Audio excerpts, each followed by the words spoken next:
All right, hopefully I am live. I wanted to do this today instead of one of my regular videos because, as you can hear, I don't quite have my voice back yet, and I didn't want to push it by doing what I ought to do, which is about four different videos to catch up on the two universes that I cover usually. So instead, I decided I would go live today. That way, I can take a drink, take a sip, take a break, and not be in such a hurry to record everything, and hopefully answer any questions anybody might have. I know some of you feel bad when you miss my live, but this really was just something I decided this morning when my voice still hadn't come back all the way yet. So you didn't miss an announcement. You're not missing anything, I guess, really huge, except I am going to be making some channel announcements and sharing some of the experiences I had on my trip. And if you have any questions or comments, please go ahead and say so. I will try to answer or react as best I can to whatever is said. That all said, I'm going to start off with a couple of little announcements having to do with Sassinak City and the Gathering.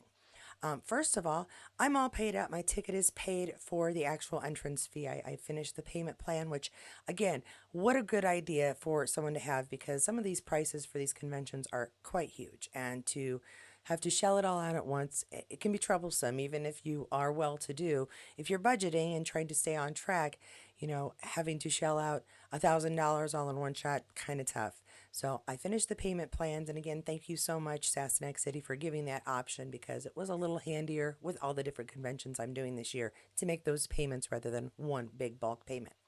I've also gotten my room at a hotel. I'm not staying at the hotel suggested, just because with all the different conventions and stays, I've spent quite a bit of money staying at one that's close by that I might even be able to walk from one convention to the other rather than having to Uber, which would be the case if I stayed at the one they suggested as well.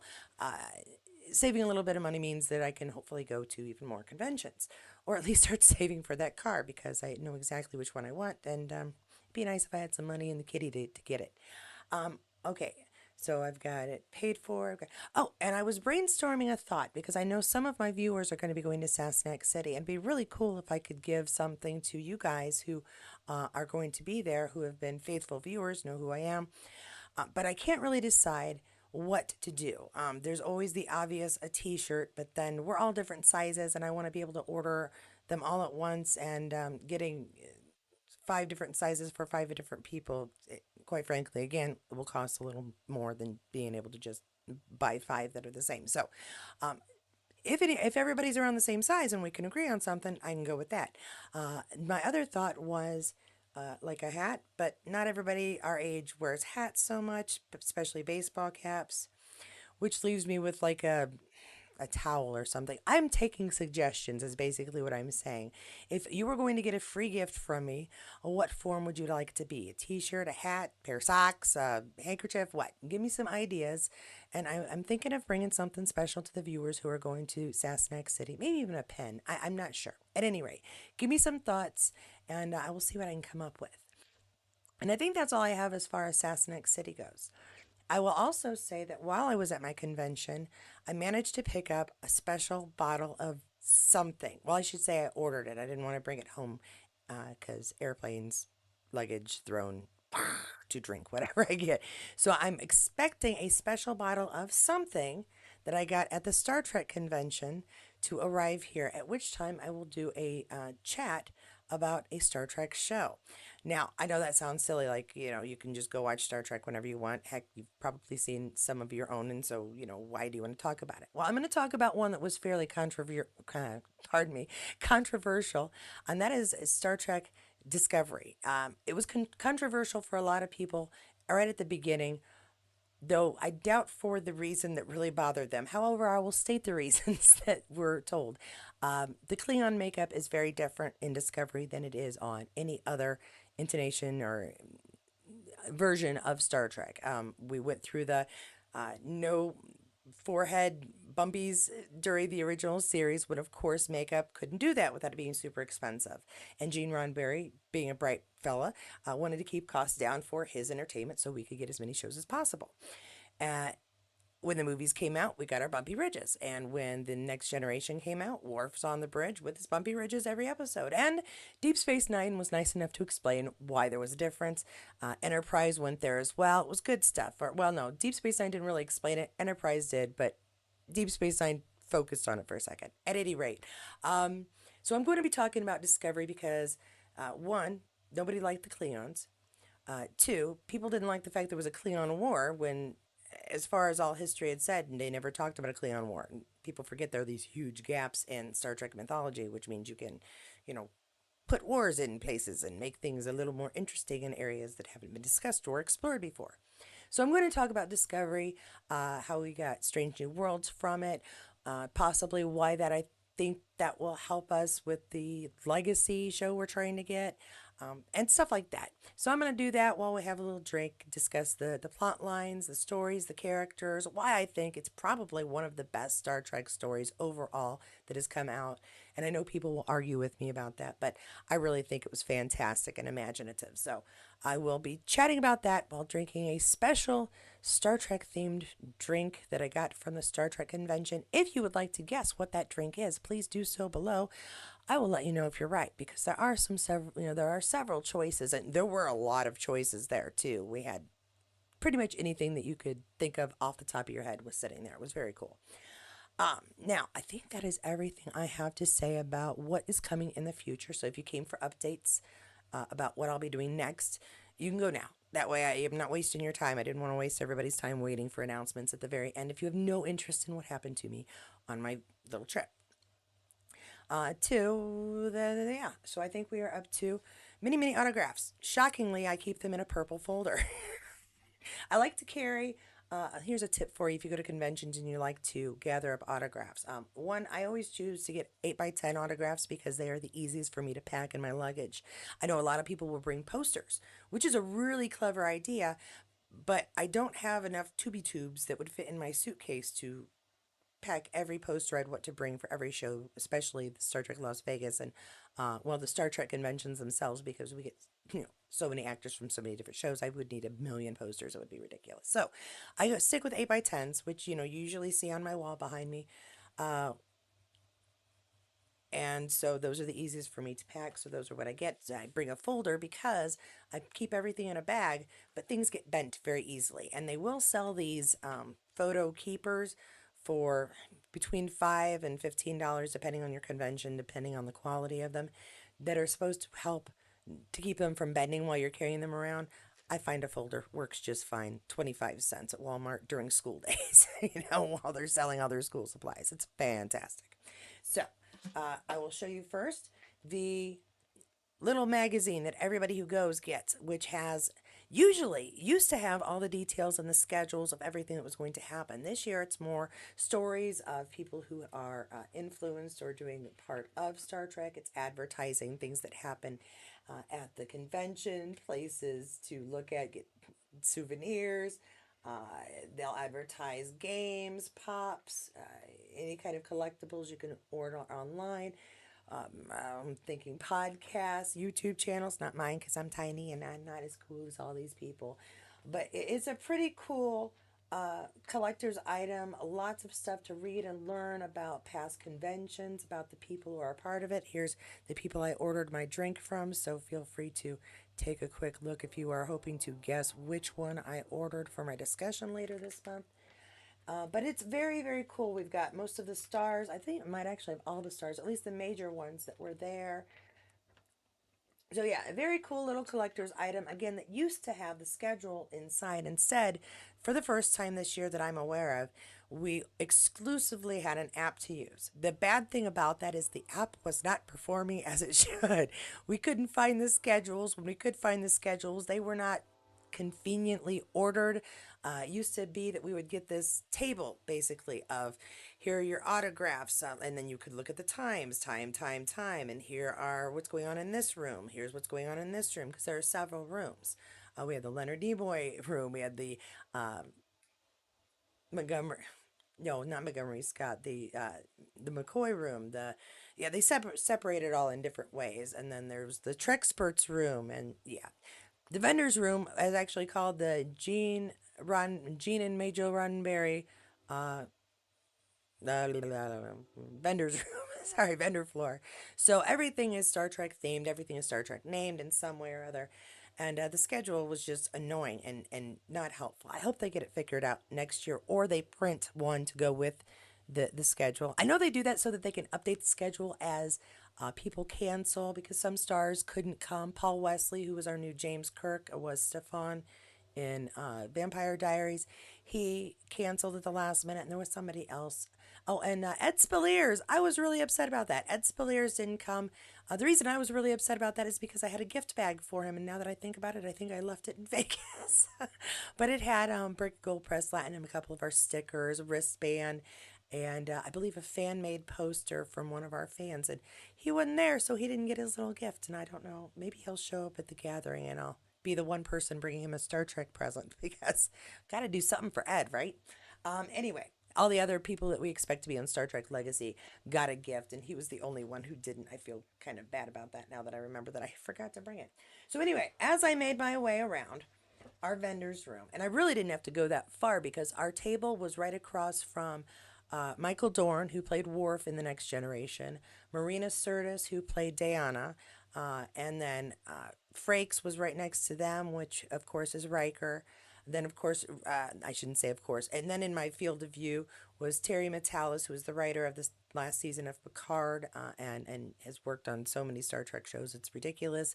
And then Todd Stashwick, who was our Captain Shaw in Picard season 3, and also was on the 12 Monkeys. Terry Matalas also show ran 12 Monkeys, but Todd Stashwick was one of the actors on there. He was Deacon.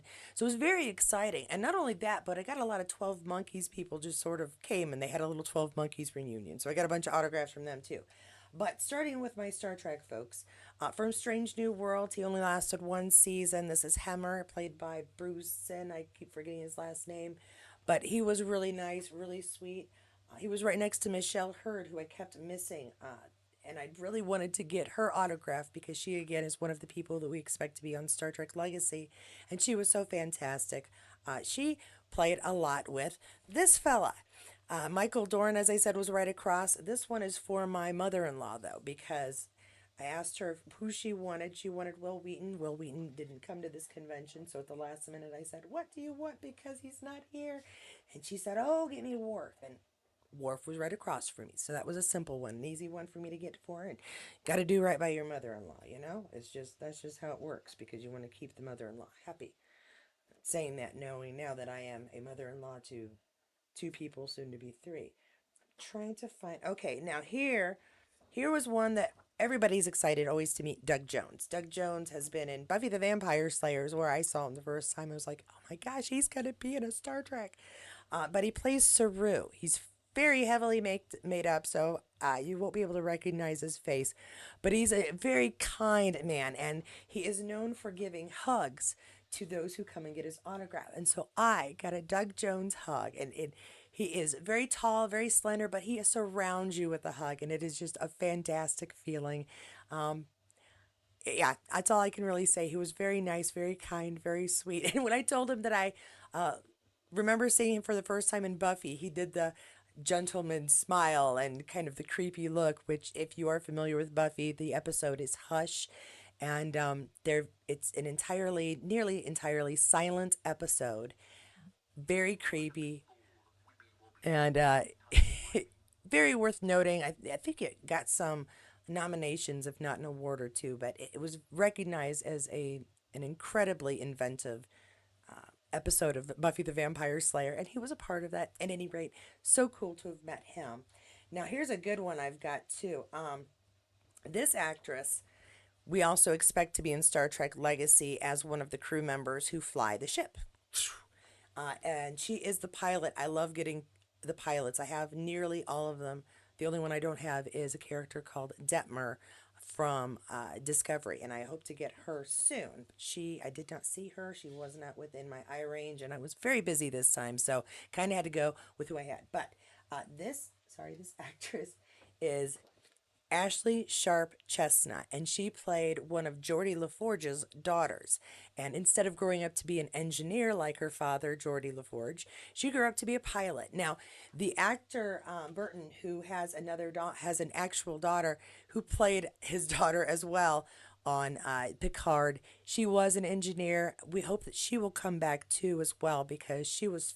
These two did have like a sibling discussion, and they did it so well. I would love to see her come back as well.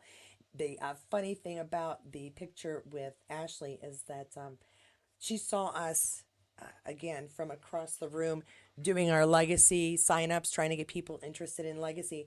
And I gave her a brick of gold pressed platinum, and she gave me that autograph for free, which was very kind. I thought I kind of went up and I said, "Hey, I'm really running low on funds, but I would really love to have your autograph. Is there any way?" And she's, "Oh yeah, sure, sure." Pulled out, "Which one do you want?" Signed it for me.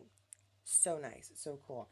And then my last Star Trek autograph, because again, I was very busy, is from the Doctor. If you are a Voyager fan or a Prodigy fan, this is not an unfamiliar face.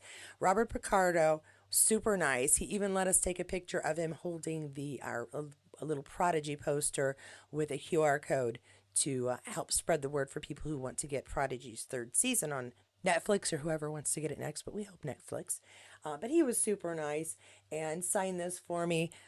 Really great guy. One thing I keep saying is 95% of the time, the stars, at least the shows that I'm a fan of and have been lucky enough to enjoy, are almost always super kind.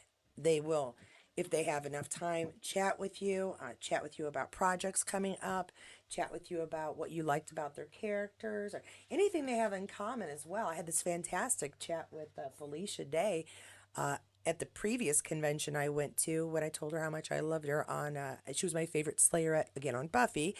Um, and she's told me that that was her first TV acting gig. And I had no idea about that. And we had a nice little chat about how much, we enjoyed Buffy and everything. So again, you can get these really great little conversations going up, having an autograph. And if you don't have cash for an autograph, here is my suggestion. If you get a chance to go to a convention and the experience of it is what you want, but you don't really have the money to go up and talk to the actors, get in line and say hi, or find them when they have an empty table. It happens sometimes depending on the actor and the convention, and usually they have no problem with you coming up and again asking them, what is your next project? I really enjoyed you on this. I've been following your career since that show. Usually 95% of the time they're very kind about chatting with fans. It's hopefully universal, but I can only speak for the shows that I follow and the actors that I've been privileged enough to speak to. A couple of them have been a little gruff or off-putting, but nobody's been outright rude, and that is something that, quite frankly, I'm gonna give them a nod for that because it's exhausting talking at conventions the whole time. I know this now from experience at our table. I sometimes don't have a voice anymore, and props to them for making it through. Those are my Star Trek, solely only Star Trek autographs. However, they aren't the only Star Trek actors I got autographs from because, again, 12 Monkeys was having sort of an informal reunion there. And many of the actors and actresses that were involved with that show were there.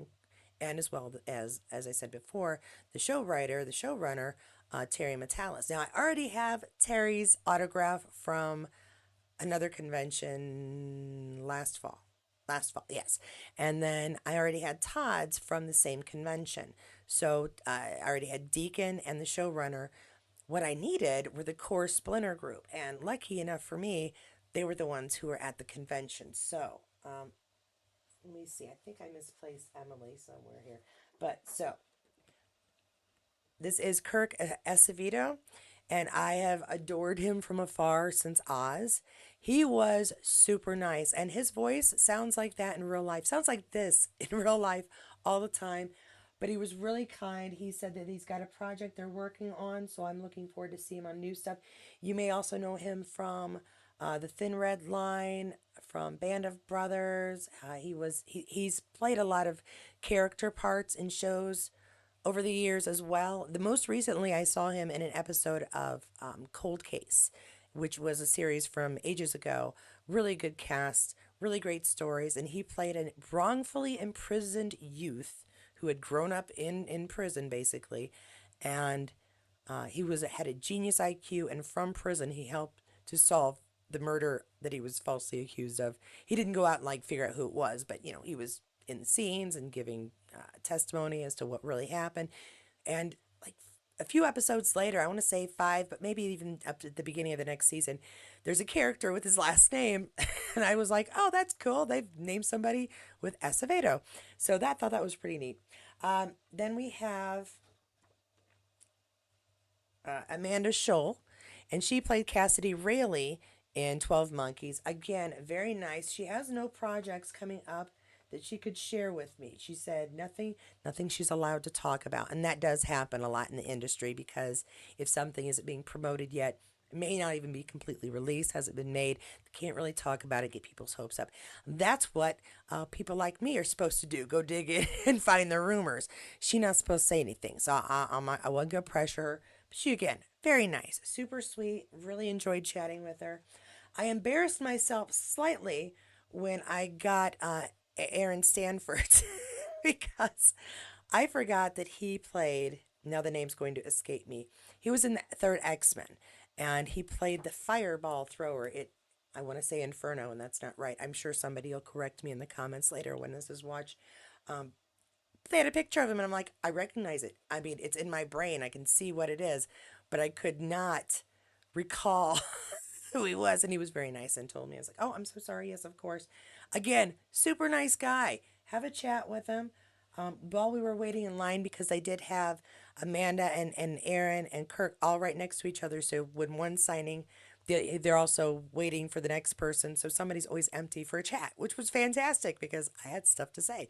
Uh, Shocking, I know. And then, oh, okay, sorry. Mon Sebastian says, remember fondly watching first Star Trek in my freshman year in college. That dates me. It was a little hokey. Okay, well, the first Star Trek when you were a freshman in college, I'm assuming you mean Star Trek, the original season, or series, sorry about that. That puts us at about a pretty big age difference, I'm thinking, unless you're talking about TNG, in which case not such a big age difference, like 5-10 years tops. But yeah, the original series and TNG, quite frankly, changed the way people thought, and Star Trek continues to do that, and not in a bad way. But again, Gene always wanted to represent the best of what humanity could be, and I think Star Trek still does that as best they can. And now my last one I'm going to share is Emily Hampshire. She is probably my favorite character on 12 Monkeys. She played Jennifer Goines, mostly insane. No, not mostly insane. Mostly a primary, driven slightly insane because of the voices in her head telling her what to do. Again, the show is very different than the movie. Uh, Mon also says, I appreciate the effort. It sure has come a long way through the decades. Yeah, very much. And so those are all my autographs. Um, Funny experiences on my trip include a layover that was delayed by about 2 hours. I was not nearly that as upset as I think I probably would have been um, on other occasions because my flight was coming in a little bit later than I usually get to Vegas anyway. My partner, who was setting up the table for Letters for Legacy, was already in Vegas and was very understanding about the flight being a little bit delayed. I really only ended up getting there maybe a half hour to an hour later than I had expected, and I still beat him there. So I feel like I did well, or at least I beat him there ready to go. I didn't beat him to Vegas. So that went well. Our effort to get signatures was kind of insane. I gave away, let me see if I can find a ton of these, a bunch of them to people who voluntarily came over and went and got signatures for an hour, or they were to get 47 signatures to get a fair package, or a fair package, a care package that included a couple of little trinkets, including, again, a little sticker, a bracelet, another sticker, which I have one of, but I don't have it here with me at this second, that was designed by one of our German members, sorry, organizers, yes, because she organized one of her own, is what I was trying to think of saying here. Let's see, do I have, and then let me think. I was going to tell you too something funny. Oh, one other autograph. I almost forgot, like the best, craziest autograph that I got. And I can't not tell you about this because Jeri Ryan, who played Seven of Nine, or plays Seven of Nine currently, if you're watching Picard, have watched Picard, she had a slightly different setup. Most of the people who were autographing had images that you could pick one of their pictures and get it autographed. Those who don't, say so in the program, or when you purchase it, please bring your own thing to sign. Well, I don't know if you know this, but I've been pretty busy trying to get things set up for the table for Letters for Legacy, and I did not read the fine print to bring my own picture. If I had, I honestly don't know what I would have picked. So things did not work out. I got to the table, and somebody had me said, "Oh, what did you bring to sign?" And I was like, I didn't bring anything. I have nothing. Does she not have 8x10s like so many people do?" No, no, no. You had to bring your own thing to sign. Maybe she can assign your tag. Pardon me, your badge. And she I had a care package for her in hand as well from Letters for Legacy that had again the brick of gold press latinum, couple of stickers, couple of wristbands, and a fan made poster. I think actually a funny pen too. Now that I think about it, we had light up pens. They were kind of cool. And I said, can you sign my badge? I didn't bring anything. I'm so sorry. And she goes, you know what? I never personalize them. I'm gonna personalize this. I was about ready to bust into tears because I felt so bad that I didn't have something for her to sign. And so she signed my badge for Star Trek Las Vegas, and it says to Katie, "Thanks for everything, Jeri Ryan." I got a personalized autograph from Jeri Ryan, and it was better than I thought it could be. I nearly came into tears again because she was so kind to do that for me. Um, I will say that putting forth the effort to try and get legacy created has gotten me some little bits of extras and some pretty cool ones. As I said before, I was trying to get Michelle Hurd's autograph. You may remember her from the first season of Law and Order SVU. I forget if she was Jackson or Johnson, but she got booted off after season two. I don't even know if she made it to season two. And then they brought on Ice. And so, how do I put this? I kept going up to her table during the few breaks that I had from our table. And every time I went up there, she wasn't there. And it's just timing because they usually sit for several hours, but I sat for several hours too. And then I'd have 10, 15 minutes to go walk the floor and come back. And I just kept missing her. So when I was getting Jeri Ryan's autograph, there she was on stage, and people were lining up for questions. I was like, I might not get her autograph, but I'm gonna damn well give her this care package that I brought all the way from Indiana. The only person I knew I couldn't give one to was Ed because he wasn't there. I'm gonna give her this one. So I got in line to ask a question. I had no questions. I really didn't. I didn't prepare to ask her any questions, just to tell her she's fantastic and we really hope that she gets this show. So when it finally got to be my turn, and it wasn't a long line, they moved very quickly. People were very efficient and kind. I got up there and I just said, "Hi, my name's Katie. I'm from Indiana. I'm representing Letters for Legacy, and I just keep missing you at your table. Can I please give you this care package?" And she says, "Oh, yes, thank you so much," and had me come up to the stage, not on the stage, but to the front of it. She took the package. She gave me a hug. She said, "Thanks so much." And it was a very cool moment. Oh, okay, great. Okay, Mon Sebastian, I'm going back and forth, did mean that original series. Okay, so there's a mild age difference between. I was born in 75, so there's a mild age difference between us. But again, that's what's so great about Star Trek. I mean, it bridges the gap for age for anything. I watched this growing up with my family in the family room, my mom and dad, my sister, and myself, and we loved it and would debate stuff about it. At any rate, that's my moment with Jennifer or with Jennifer with Michelle Hurd, and it was a really fantastic moment. She did not have to be so kind. I still missed her. I still didn't get her autograph. But the good thing is that my family and I are planning to at least go for one day up to Chicago for Trek to Chicago, which is also a creation entertainment convention, and she's supposed to be there. So is Jeri. So maybe if I bring a photograph, she'll give me another autograph. But we'll see. I'm really very cool with this one. This is not something anybody else is gonna have. So yay on me. Bad times sometimes reap great rewards. That's all I can say. And then, so I will be going to Shy Trek before I go to the gathering. And at Shy Trek, I believe Terry is going to be there again, the showrunner for 12 Monkeys and for Picard.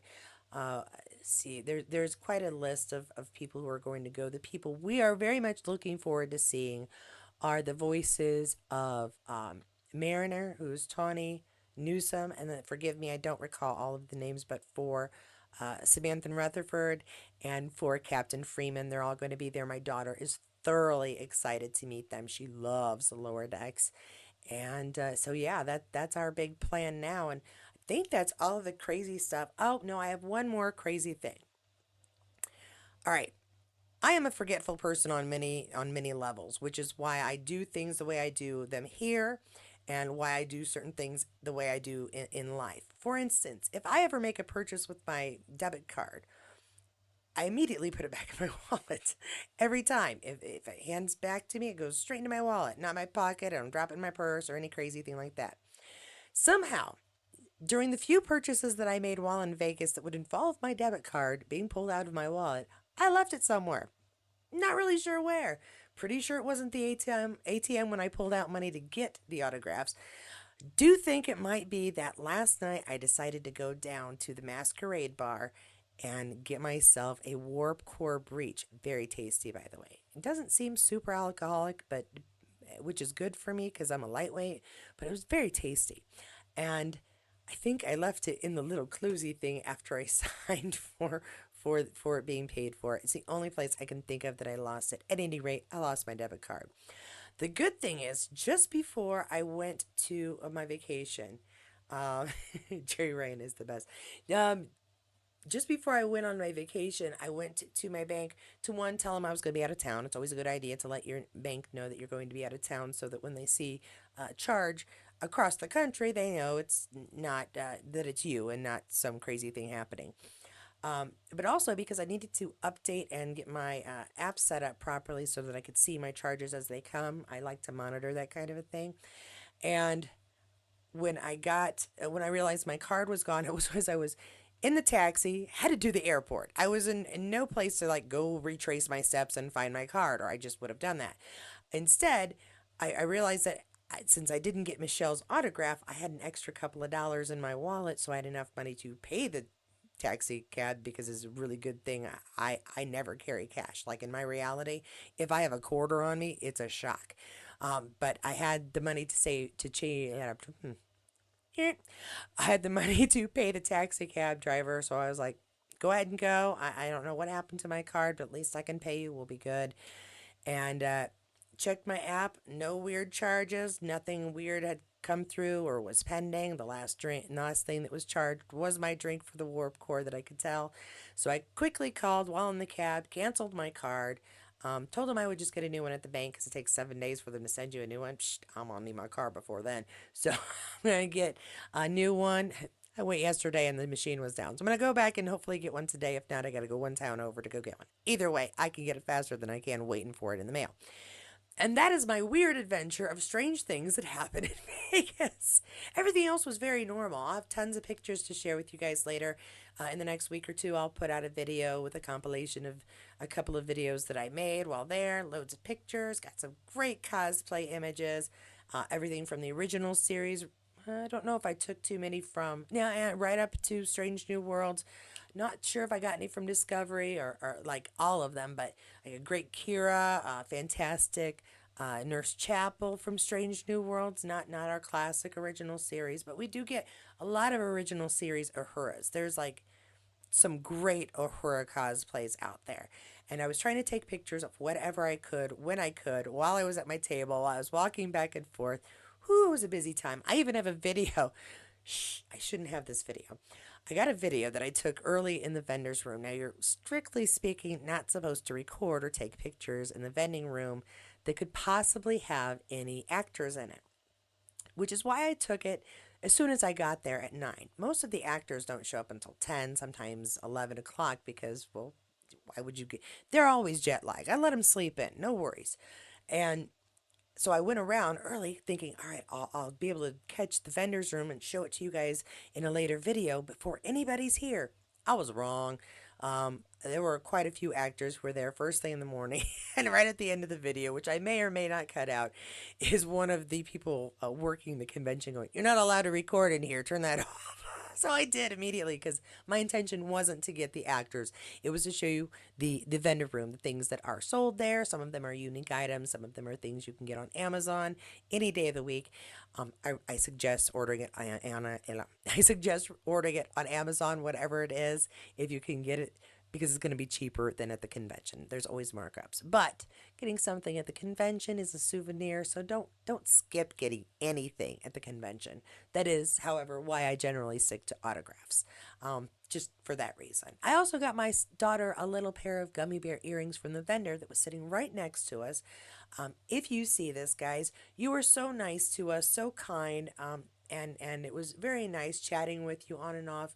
My daughter loves the little gummy bear earrings, and I hope you have great success at your next convention. They said they traveled a bit in their area to go to conventions, and they did fairly well there. So hopefully, we'll see you again next year. Now, that I believe is everything I have to say about the convention and things that went on there. I will have some videos of the convention, of our table, of people coming and signing, and some pictures of them as well. And again, I want to thank everyone who has supported me this past year. And it has been about a year's worth of time, not just this year, but part of last year, supporting me trying to get as many conventions gone to so I can get signatures for this show that I'm very passionate about. I enjoy sharing my passions with you, and I appreciate the support you give me in return. So, thank you. Thank you so much to all of you.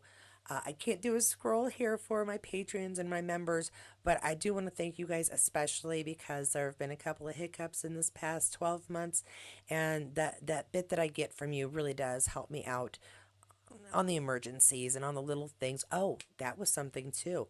I got to Las Vegas and realized that my lapel mic was missing its plug-in antenna that goes into my phone so that it can pick up what the lapel mics say. That's how they do the wireless talking to thing. It was just gone. So I'd like to thank Amazon for its prompt delivery and my members and patrons for your prompt payment of dues because I had to last minute order a whole new set. It got there overnight. I was able to use it when I remembered to plug it in. I was able to use that when I was on the floor. So thank you for that again. Another emergency use necessary, and it came in handy. And now I have two sets of lapel pin mics because the piece I believe is somewhere in my husband's car. Don't ask me how. It just I'm nearly positive that's where it is. At any rate, thank you again so much. Thanks for joining me on my little chat about what happened. Again, Gathering Sasnak City, all paid for, all set. Hotel room, all set. I still need to buy my flight. But other than that, we're all set. I still can't decide if I want to go a day early or stay a day later. One of the two is going to have to happen.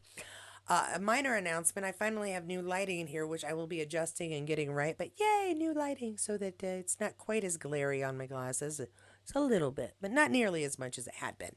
And now I'm going to have to start wearing eye makeup more often because you can see that I am not wearing any eye makeup and I'm kind of tired. Which is why I'm doing this video instead of a whole edit thing. Um, if you have any suggestions for that giveaway item that my viewers who are going to be at Sassinak City might get, please, again, as a reminder, let me know below. Should I do t-shirts? Should I do pins, hats, socks? What should I do?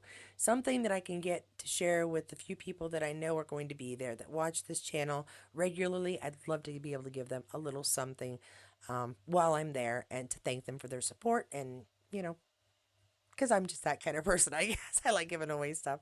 And I don't think they'd appreciate the cold pressed latinum nearly as much as Trekkies would. But those of you who got the latinum for helping and volunteering and visiting, thank you so much. We could not have done it without you. I truly appreciate your assistance because my voice needed a break. By Friday, I couldn't talk very well. And hopefully, when my daughter goes back to school tomorrow, I will feel a little more myself and be able to record a regular video for you with updates. I will be doing Outlander most likely first and Star Trek. Uh, yeah, they'll come when they come when I can get them edited. And if nothing else, next week I'll be on my regular schedule of several videos every week, pre-recorded, so you can watch them and not listen to me say so much. I generally cut out a lot of the ums, not all the ums. And yeah, thanks for listening to me. I got quite a few viewers that came in and out. I do appreciate that very much. Talking to myself is super fun, but it's a way more fun when I can see some people are listening. And thank you, Mon, for commenting and having some things to say. It's nice to have a little interaction as well. And if you are interested, please do keep an eye out for Outlander update videos and Star Trek update videos. With both of them, the format is that I try to celebrate birthdays, then look at any shared images, either from behind the scenes pictures that have been shared or things shared by the stars, followed up by any news or information that may help us get through the wait between new episodes, which, let's face it, for both universes, it's a damn long wait these days. So, thanks again. Again, I keep thanking you, but I really do appreciate it. And I'm going to end this now. And hopefully, I will see you in a day or two with a new video. Much love to all of you. And I wish you luck on your conventions when you go, and hope you have as good a time.